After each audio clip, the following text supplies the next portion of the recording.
My dear listeners and friends, I welcome you to our episode 2.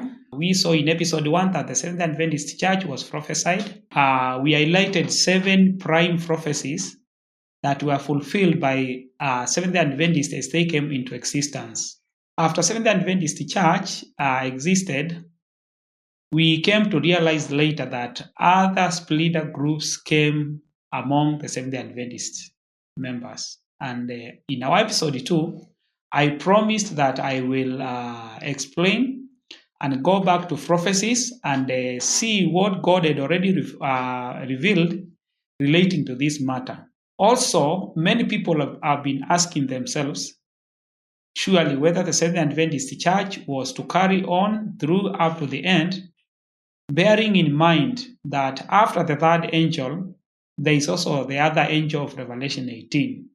So in my episode 2, I will cover part of these prophecies and give an exposition of what has been taking place in the Seventh Adventist Church. Let me say that in the year 1844, when Seventh-day Adventist Church began, for sure it was a pure church and it was accepted of God. And as time went on, the church went declining spiritually. Sister White went on sending messages to this church. As time went on, the church did not rectify herself until the year 1888, when God himself chose to come and deliver to the church a message to help them. Remember, the Seventh Adventist Church fulfills the prophecy of Revelation chapter 3 from verse 14 to 22, the Laodicean message. And in the Laodicean message, we have Christ presenting to them the gold tried in fire, the white raiment, and all these things were presented to the church in the year 1888, but the church failed to buy from Christ. And now, as a result, the church went declining further and further. From time to time, we have seen splinter groups of the Adventist Church claiming that the church is fallen. And today we have so many groups that are separated from the Seventh Adventists, each claiming to be a reformatory movement. Allow me to just give an exposition of how these reformations have come with the time, because we cannot have all these reformations being true.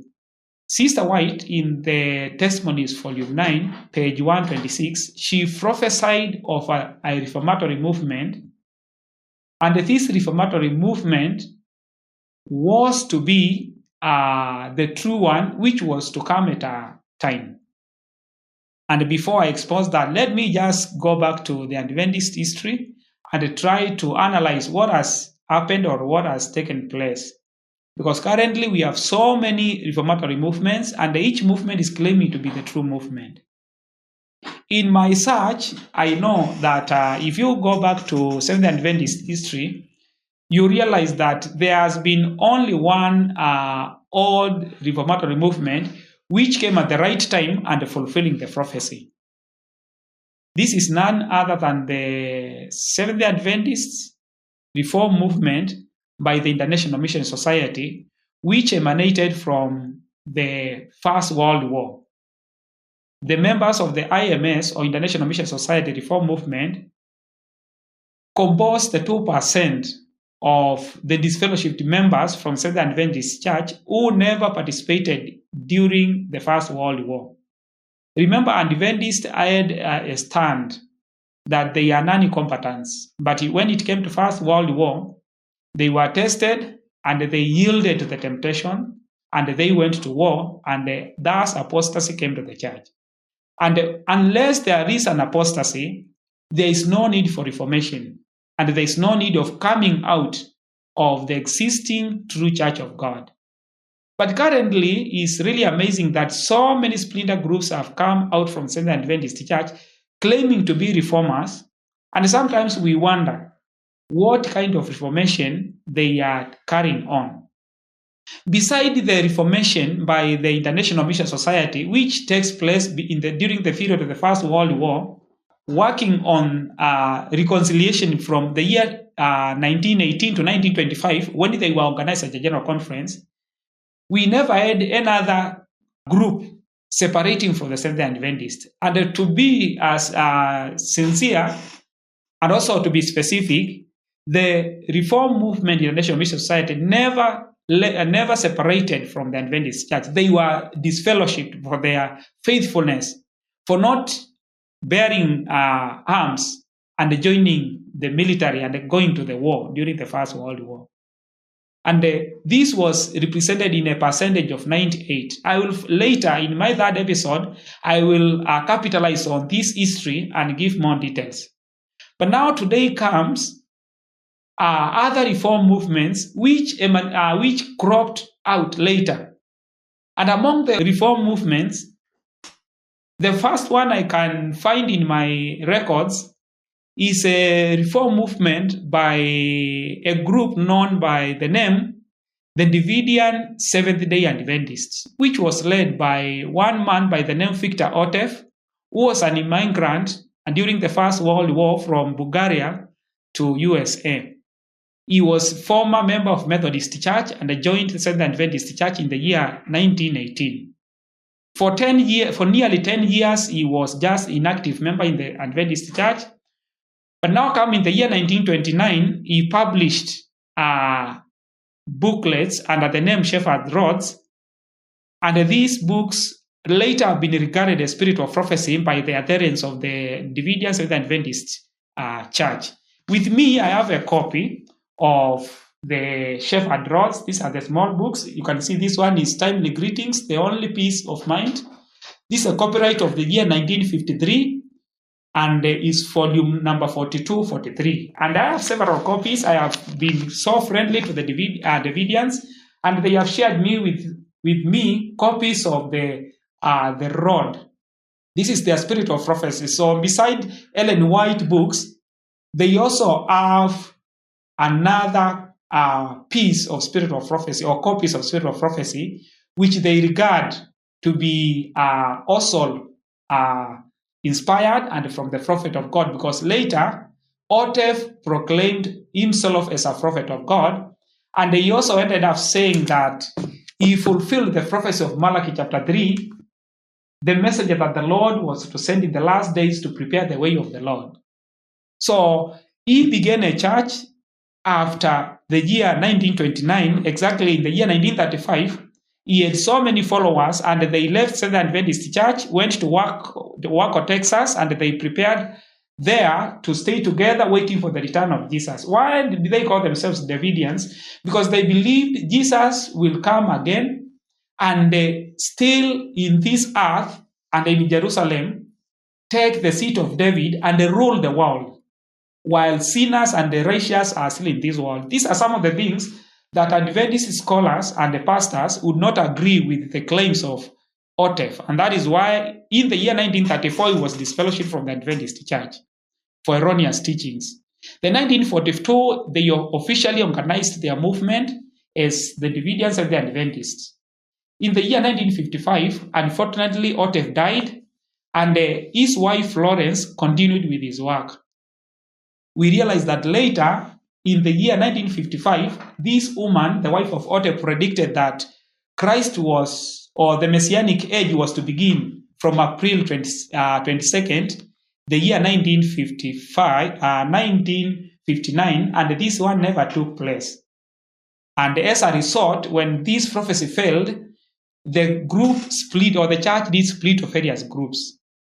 And now, after a disappointment, because the prophecy never came true, later in the year 1962, she disbanded the Davidian Seventh-day Adventist Church and sold the headquarters, which was at Mount Carmel in Texas. We also realized that out of their other groups emanated, and among them we have the branch Davidians, who later we realized that in the year 1993, they had a siege from the FBI of America, because there were allegations that the group that was in Waco, Texas, was having arms, was bearing arms, also had alcohol and tobacco, and for that reason, the American government sent the FBI, and from the date 28th of February 1993, there was a siege which took almost 2 months, and at the end of the day, the leader of that branch Davidian, David Koresh, died, among others. And at the very beginning also, we realized that this also resulted from the death of 4 FBI agents who were killed by the branch Davidians. So it was a big tug of war, as you can see there from the screen. And this is how it happened. And you can tell me whether this surely is could be associated with the true reform movement or not. So the Davidians can be, I can say on my own, since from my research, is one of the oldest reform movements, which I can say, but I see they lose the mark of being prophesied, because the prophecies of Malachi chapter 3 does not fit to Victor Otef, who is a self-proclaimed prophet. And to my understanding is that this prophecy referred to Sister White, as we see from the book Testimonies to Ministers, but not to Victor Otef. Now, let me also say that beside the Davidians, we also have so many other independent groups which emanated later. For example, we have the Amazing Discoveries by Walter Faith, who also comes to existence from the year 1993 onwards and continues to be an Adventist, but of having an independent ministry. We also have the Amazing Facts by George Batchelor. We also have the Saved to Serve ministry by Henry Kiss. Many people follow him. And there is also recently we have also another independent ministry by a young man who was a minister by the name The Messengers of Present Truth, and many people are following. All these independent groups from abroad are really having great effort in preaching the third angel's message, and all are proclaiming to be the true reform movements of the people of God in these last days. In my local country here in Kenya, let me show you that we also have several independent groups. One of the oldest independent groups I know, one of them is Fiwago, who are located in Nairobi, Nakuru, which was begun by a man by the name Pastor Benson Nganga and his wife Florence Nganga. From Nakuru, they began as a children's home, and they have been doing a good work. They have been publishing many of the books. They are good in distributing literature for Seventh-day Adventists, or the Spirit of Prophecy, and also Bibles and so forth. And they are also there. They do exist as independent ministries. Beside them, we have also we have other new ministries now coming out from the Seventh-day Adventists. We have Biblia Nuru ya Dunia, you can see there. These independent groups were begun, or they were started by an individual. You can see the name there. And then they run these ministries as their own. That is why they share their WhatsApp number, their account numbers, so that people can contribute to individuals, not to a church. And it's really amazing. You can see another one here, the ministry by the name, before it was Great Waymarks Ministry, but now it is down there. You can see Sauti Nyikani Ministry. That's another ministry. All these are in Kenya. Another ministry here by the name Present Truth Loud Cry Ministry. A very good name. Adventist names of what is now expected in our time. Now we need the present truth. We need to hear about the loud cry. So these ministries, they take the best names you can imagine of, but they belong to individuals, and the individuals share their account numbers, their M-Pesa numbers, that is their phone for M-Pesa, so that people can contribute to them, and that is how they survive. But the big question is, are they the true reform movements? Are they part of the God's church in these last days? Another one is here, the End Times Secrets Ministry. I've also a very good name. Everybody wants to know the secrets of these last days. And most of these independent ministries, which have been pioneered and run by an individual, some of them are doing a good job by preaching the third angel's message. But is this the will of God? Is this how the Bible says? Remember, in the episode 1, we found that in the book of Amos chapter 3 verse 7, that God will not allow anything to take place unless he reveals it through his servant. So let's ask Sister White, what did Sister White write about now what is taking place with all these several independent ministries. I have just mentioned but a few in our Kenya, in a few. I know in your countries also. You have also other many and many and many. What is Sister White have to write concerning this? Let's go to the early writings, the old writings of Sister White. Early writings, page 45, paragraph 1. Sister White already saw this and said, I saw that the mysterious signs and wonders and the false reformations would increase and spread. The reformations that were shown me were not reformations from error to truth. So this is very true, that most of the reformations that we have today, because if they are Adventists, we were to have only one true reformation.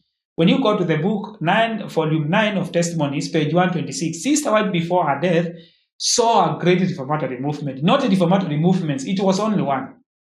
And it was to come at our own time. I said in episode 3, I will give more details of how this prophesied reform movement came about to be. So in my own research, I want to classify the Adventist groups into 4. Even though we have so many now we have so many Adventist groups, we can only classify them into 4 groups. The first group is the nominal Adventists. The second group is the independent Adventist. The third group is the false reformers. And the last group is remnant Adventist. Dear listener, I want you to gauge yourself. If you are an Adventist, try out of these 4 groups to understand where you belong. Because out of these 4 groups, God has only one group that is working with. Let's begin with the first group, the nominal Adventist. And there I quote the book Early Writings, page 261, paragraph 1. What did Sister White write about the nominal Adventist? He says that, I saw that God has honest children among the nominal Adventists and the fallen churches. And before the pledges, mark the word pledges, before the pledges are poured out, ministers and the people will be called out from these churches and they will gladly receive the truth. So it is really amazing how Sister White, being an Adventist, says that people will be called from nominal Adventists to join the truth. The truth of the matter is, nominal Adventists are those Adventists, number one, during Ellen White's time, she says, when you go back to the appendix of the book Early Writings, that is page 299, paragraph 1, it says, nominal Adventists are those who united in sounding the first and the second angel's message, but who rejected the third angel's message with its Sabbath truth, but nonetheless continued to espouse the advent of, are referred to as by Miss White, the nominal Adventists, or those who rejected the present truth of our time. So people who reject the present truth are referred to as the nominal Adventists. People who are only Adventists by name, according to T.M., Sister White says that nominal Adventists are Adventists who are only Adventists by name. If you are just an Adventist by name, you belong to the nominal Adventist. Adventists who are by name are those Adventists who know to be Sabbath keepers, but they are not Sabbath keepers, they are Sabbath attendees. People who only on Sabbath wake up to go and attend church and go back home, but they don't keep the Sabbath. They know nothing about health reform. They know nothing about keeping the Sabbath. They know little about the prophecy. They know little about the sealing of 144. They are only there having the name Seventh-day Adventist. But if you ask them, what is Seventh-day Adventist? They rarely tell you what Seventh-day Adventist is. The only Seventh-day Adventist is going to church on Saturday. Those are the nominal Adventists. We have independent Adventists.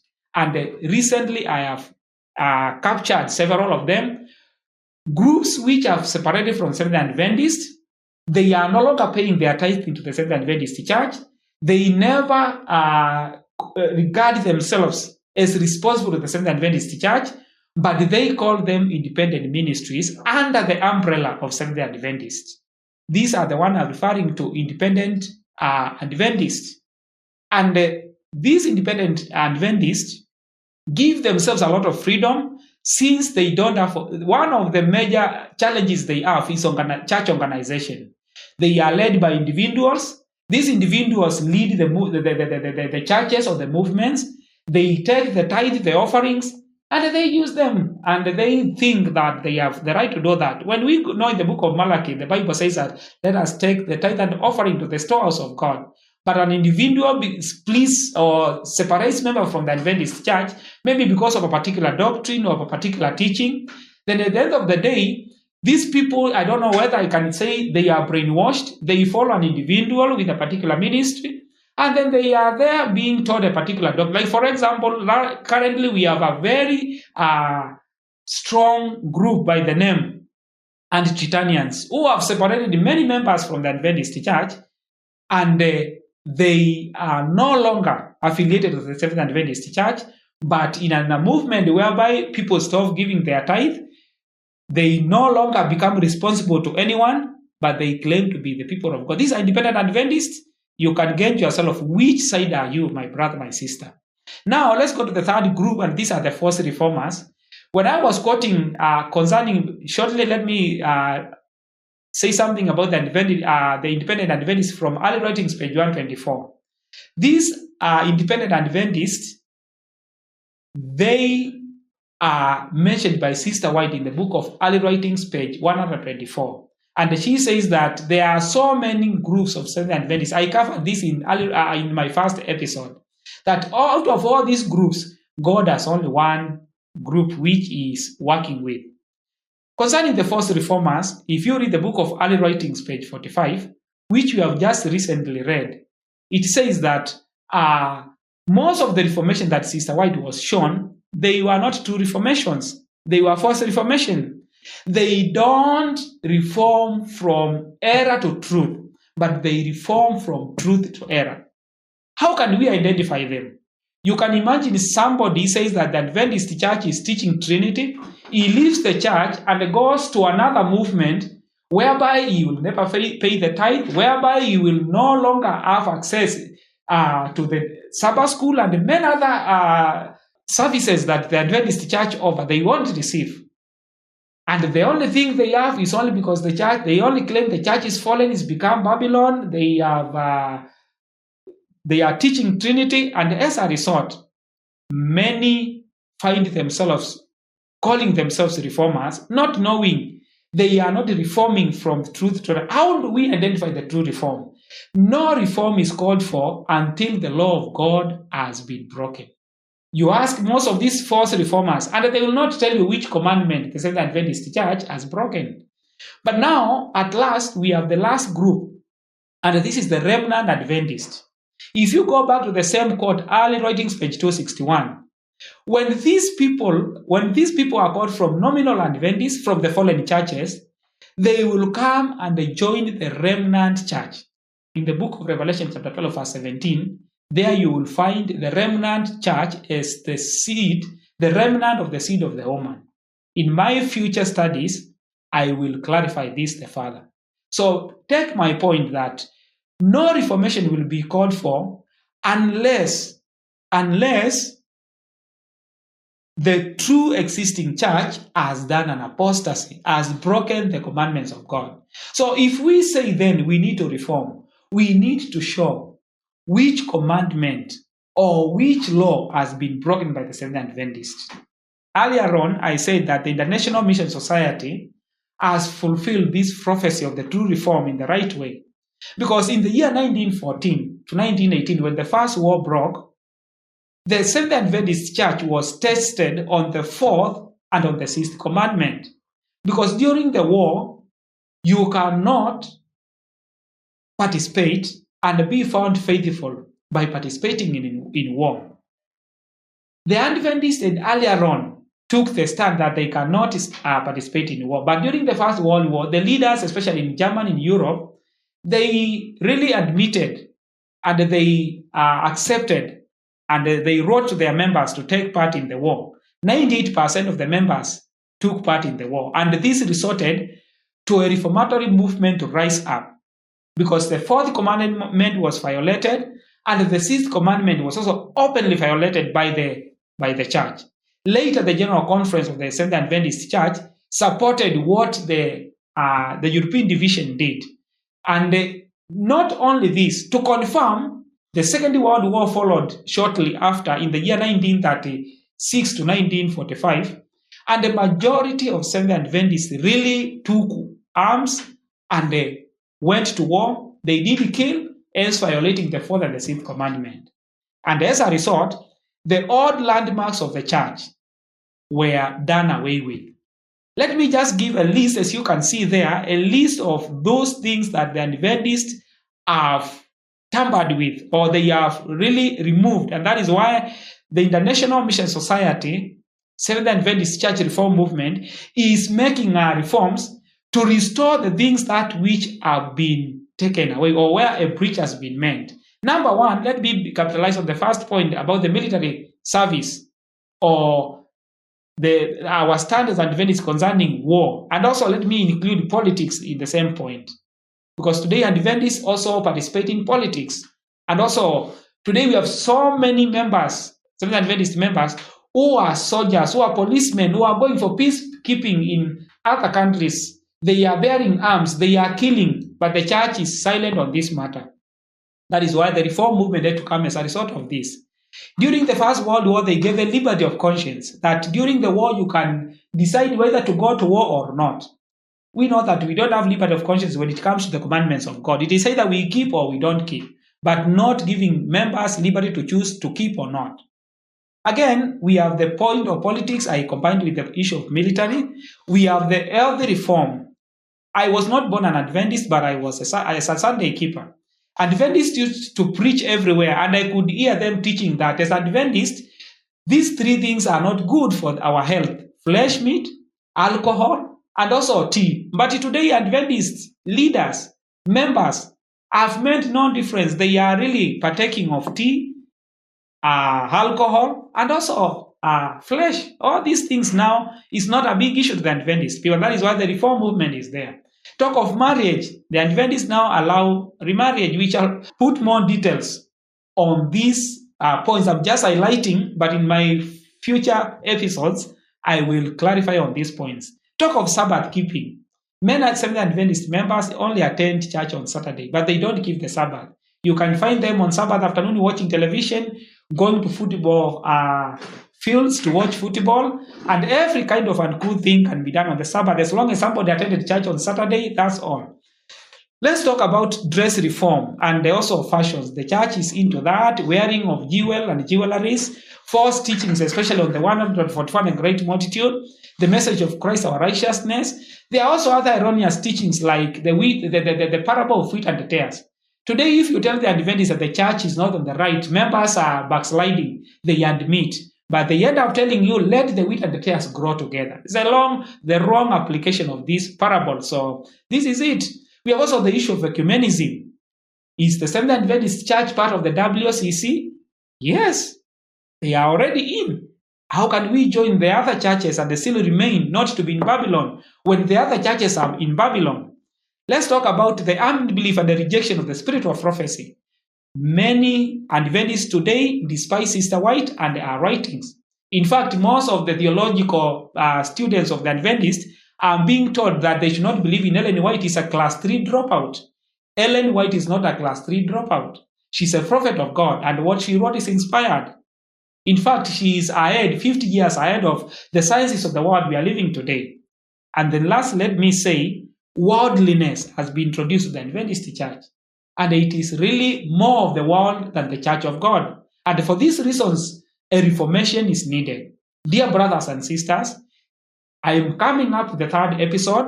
I will clarify this point one by one, because I know men are waiting to hear how I will explain all these claims, because the Adventist church now is accused of having come short of all these points, and as a result, a reform movement has been called for. The reform movement has been prophesied in the book of Revelation chapter 18. The other angel is a movement, and when the time will come, I will put all these details very clearly, and I will help you understand how now God has his own church, only one reform movement, which is fulfilling God's prophecy, and there is the church of God, which God is using as he used the ark of Noah to save the people in the time of Noah. So may God bless you. Let's continue to listen and ponder on these messages as we prepare for the third episode, which is soon coming. May God bless you in the name of Jesus. Amen.